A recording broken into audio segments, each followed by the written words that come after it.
সকালে নুসরাত যখন ওয়াশরুমের পাশ দিয়ে যাচ্ছিল তখন ও বাথরুমের ভেতর থেকে কিছু শব্দ পায়। কি ব্যাপার, ভেতর থেকে আওয়াজ আসছে মনে হয়, কিন্তু দরজায় তো বন্ধ, ভেতরে আবার কেউ আটকা পড়া নেই তো। ঘাবড়ে গিয়ে তাড়াতাড়ি দরজা খুলে দেয়। নুসরাত যখন ওয়াশরুমের দরজা খুলে তখন দেখে অর্ণব রাগী মুখে নুসরাতের দিকে তাকিয়ে আছে। ওর চোখ মুখ একদম লাল হয়ে আছে। এ কি, আপনি এখানে কি করছেন? আমি এখানে কি করছি? আপনিই তো কালকে আমাকে এখানে আটকে রেখে চলে গেলেন, এখন আবার জিজ্ঞেস করছেন? আশ্চর্য তো, আমি কি জানতাম নাকি আপনি ভিতরে আটকে ছিলেন? হ্যাঁ, আপনি তো কিছুই জানেন না। এই বলে অর্ণব রেগে ওখান থেকে চলে যায়। আজব তো, আমি কি করে বুঝবো উনি ওয়াশরুমের ভেতর ঢুকে বসেছিলেন? ধুর, ভালো লাগে না। কিছুক্ষণ পর ওদের ট্রেনিং শুরু হয়। সবাই ট্রেনিং এর জন্য রেডি তো? Yes sir. ওই যে উপরে পাহাড়টা দেখছেন, আপনাদের সকলকে ওখানে উঠতে হবে এবং আপনাদের সম্পূর্ণ কাজটা করতে হবে নিজেদের ভেতর টিম সিলেক্ট করে। আপনারা নিজেদের টিম বানিয়ে ফেলুন তাড়াতাড়ি। সবাই 4টা টিমে ভাগ হয়ে যায়। এরপর ওদের ট্রেনিং সম্পর্কে বিস্তারিত বর্ণনা করে। আজকের ট্রেনিং এ আপনাদের সবাইকে শেখানো হবে যুদ্ধের সময় কিভাবে পাহাড়ি এলাকায় আহত পেশেন্টদের পাহাড় থেকে সেফলি নিচে নামাতে হয়। আপনারা রেডি তো? Yes sir. এই ট্রেনিং দেওয়ার মূল কারণ অনেক সময় জরুরি পেশেন্টদের উঁচু জায়গায় অর্থাৎ পাহাড়ি অঞ্চলে তাৎক্ষণিক ট্রিটমেন্ট দেওয়ার জন্য মাঝে মাঝে ডক্টরদের সাথে করে নিয়ে যেতে হয়। এই ট্রেনিং এর মাধ্যমে ডক্টররা কিভাবে সেফলি পাহাড় কিংবা উঁচু জায়গায় কিভাবে সহজেই পৌঁছাতে পারবে সেটা শিখতে পারবে এবং আহত পেশেন্টরা যাতে কোনোরূপ অসুবিধা না হয় সেটা নিশ্চিত হতে পারবে। এরপর ওদের ট্রেনিং শুরু হয়। আর অর্ণবরা পাহাড়ের উপর থেকে দেখতে থাকে সবাই পাহাড়ে ঠিকভাবে উঠতে পারছে কিনা। সবার আগে নুসরাতের টিম থাকে। ও যখন উপরে উঠতে যাবে তখন অর্ণব ওর হাত নুসরাতের দিকে বাড়িয়ে দিয়ে বলে, আমার হাত ধরে উপরে উঠে আসুন। নো থ্যাঙ্কস, আমি একা উঠতে পারবো। এই বলে ও উপরে উঠে পড়ে। আর বেচারা অর্ণবের মনটাই ভেঙে দেয়। অর্ণব ভেবেছিল ও নুসরাতের দিকে হাত বাড়িয়ে দিবে আর নুসরাত ওর হাত ধরে উপরে উঠবে আর ওকে মিষ্টি করে হেসে ধন্যবাদ জানাবে, কিন্তু নুসরাত ওর সব আশায় এক বালতি পানি ফেলে দেয়।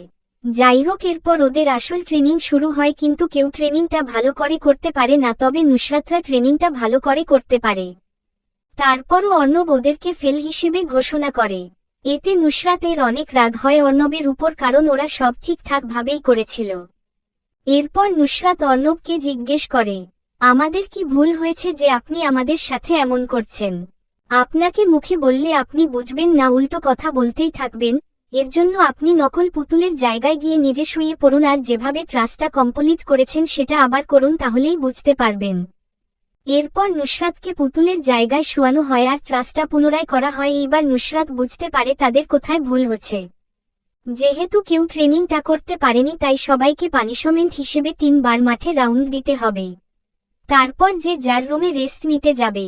এই বলে অর্ণব ওখান থেকে চলে যায় আর সবাই মাঠে দৌড়ানো শুরু করে। তার ওইদিকে একজন রিপোর্টার আসে যার নাম দিশা।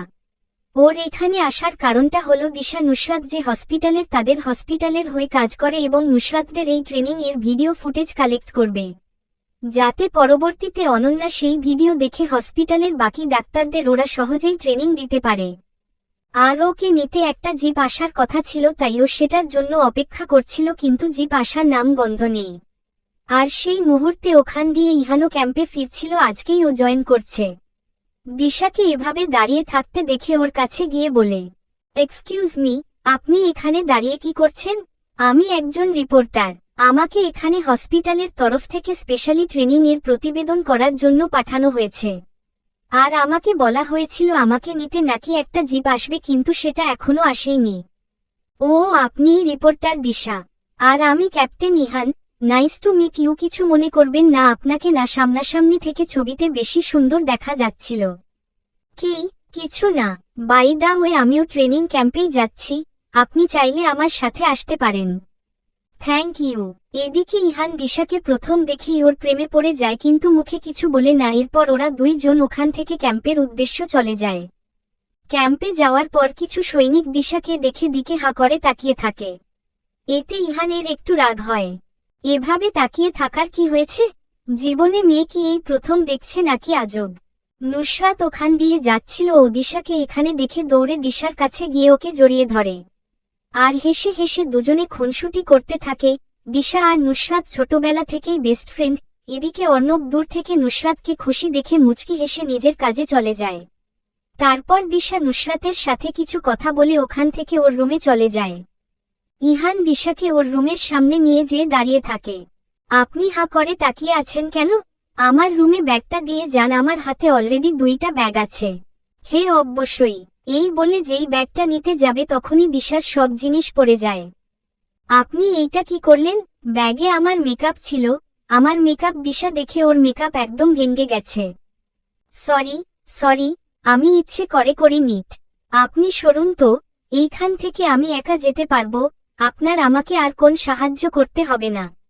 আরে রাগ করছেন কেন? আপনার তো মেকআপের কোনো দরকার হবে না। আপনি দেখতে এমনিই অনেক সুন্দর।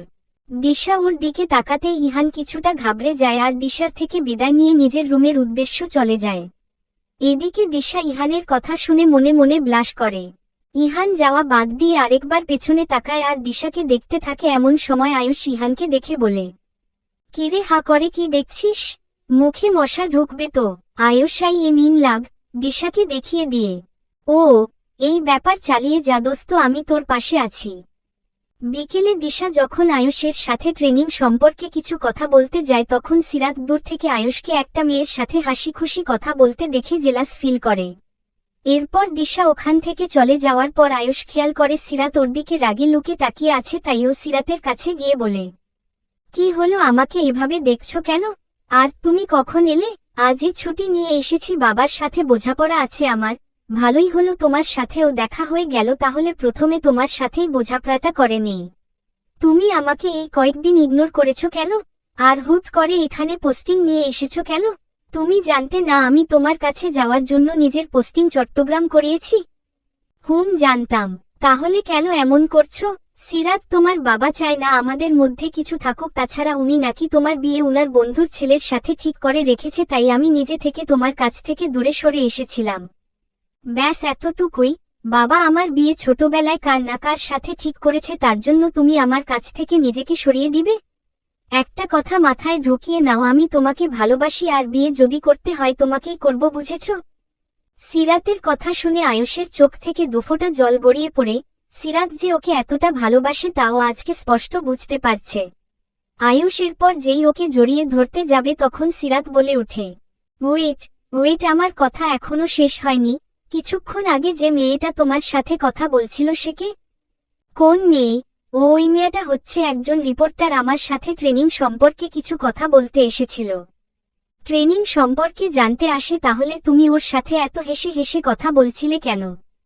আরে ও একজন রিপোর্টার, ও যদি আমার নামে বাজে কথা লেখে তখন তোমার ভালো লাগবে বলো? ময়না পাখি, সোনা পাখি, রাগ করে না।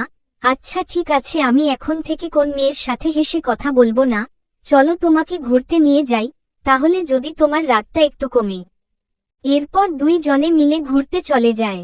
এদিকে পানিশমেন্ট শেষ করার পর সবাই রুমে ফ্রেশ হতে যাওয়ার সময় লক্ষ্য করে অর্ণব সবার জন্য কোল্ড ড্রিঙ্ক নিয়ে এসেছে, এতে সবাই অনেক খুশি হয়। কেননা ট্রেনিং এর পর মাঠে 3 বার দৌড়িয়ে সবাই অনেকটা ক্লান্ত হয়ে পড়েছে। এরপর সবাই যার যার রুমে ফ্রেশ হতে যায়। রাতের খাবার খাওয়া শেষে ওরা সবাই মিলে গল্প করা শুরু করে। এই 3 দিনেই আমার অবস্থা একদম খারাপ হয়ে গেছে। এত স্ট্রিক্ট কেউ ট্রেনিং করাই। আমি তো প্রথম অর্ণব স্যারকে দেখে ক্রাশ খেয়েছিলাম, এখন মনে হচ্ছে ওনার উপর ক্রাশ খাওয়া আমার জীবনের সবচেয়ে বড় বাস। ওর কথা শুনে সবাই হেসে ফেলে।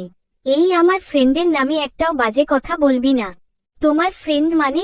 হ্যাঁ ইহান আমার কাজিন। ওর কাছে আমি অর্ণব আর আয়ুষের ব্যাপারে অনেক কথাই শুনেছি, এমনকি আমরা সবাই একসাথে কলেজ লাইফ শেষ করি, এর মধ্যে আমাদের মধ্যে ভালো বন্ধুত্ব তৈরি হয়ে যায়। কিছুদিন পর আমি জানতে পারি ওরা 3 জন মিলিটারি ট্রেনিং এ যাবে, আমাকে ওরা যেতে বলেছিল, কিন্তু আমার মেডিকেল নিয়ে পড়ার ইচ্ছে ছিল তাই মিলিটারি যোগ দেইনি। এই ব্যাপার।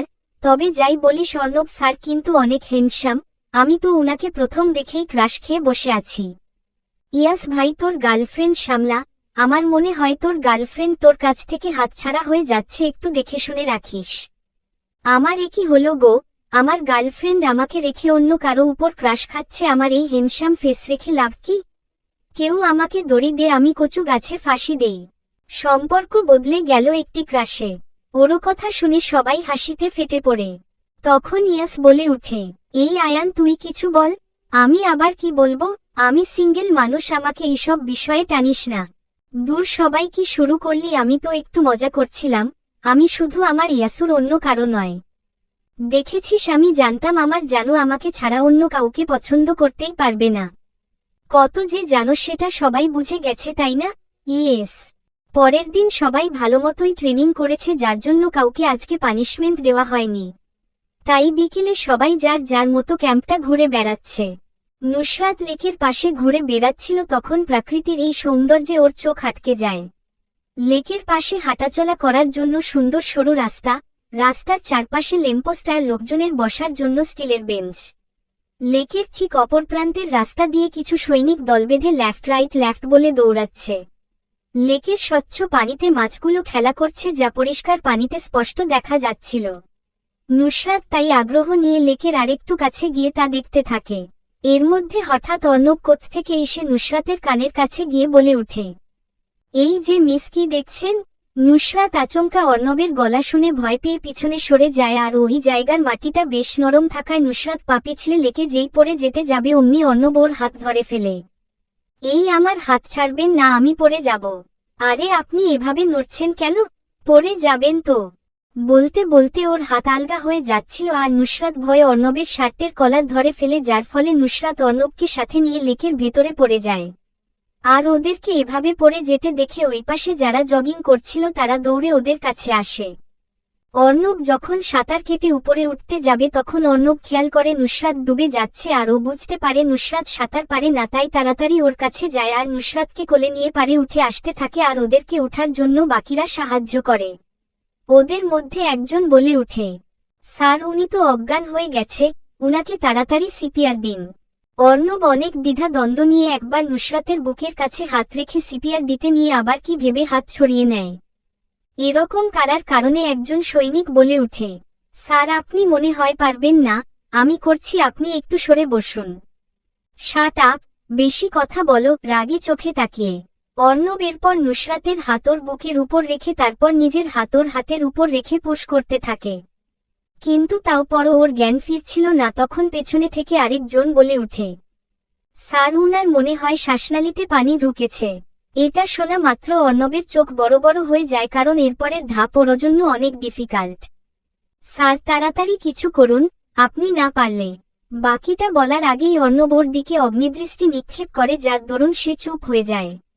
অর্ণব এরপর নিজের মনকে শান্ত করে নুসরাতের নাক চেপে ধরে, যেই ওর মুখের কাছে মুখ নিয়ে যাওয়া মাত্র নুসরাত কাশি দিয়ে উঠে, আর ওর মুখে থাকা সব পানি অর্ণবের মুখের উপর যেয়ে পড়ে, আরও এক হাত দিয়ে নিজের মুখ মুছতে মুছতে বলে, আল্লাহর ওয়াস্তে এবারের মতো বেঁচে গেছি। এদিকে অর্ণবের এই অবস্থা দেখে সৈনিকরা মুখ চেপে হাসে, আর অর্ণব ওদের দিকে তাকিয়ে রাগী চোখে বলে, এখানে কি সার্কাস চলছে? যাও এখান থেকে, আর তাড়াতাড়ি একজন লেডি ডক্টরকে এখানে পাঠিয়ে দাও। ওর ধমক শুনে সবাই ওখান থেকে চলে যায়, আর নুসরাত খেয়াল করে ওর গায়ে অর্ণবের ইউনিফর্মের উপরের পার্ট ওর গায়ে জড়ানো। সরি, হুট করে আপনাকে এভাবে চমকে দেওয়া উচিত হয়নি। এর মধ্যে ওখানে মুন দৌড়ে ওখানে চলে আসে আর নুসরাতকে নিয়ে ওখান থেকে চলে যায়। ডোমে যাওয়ার পর ওকে এভাবে দেখে ইয়াস বলে ওঠে, কিরে, তোর আবার কি হলো? নুসু, কি ব্যাপার? ভেজা শরীর, তারপর তোর গায়ে কার ইউনিফর্ম? দেখি দেখি নেমপ্লেটটা।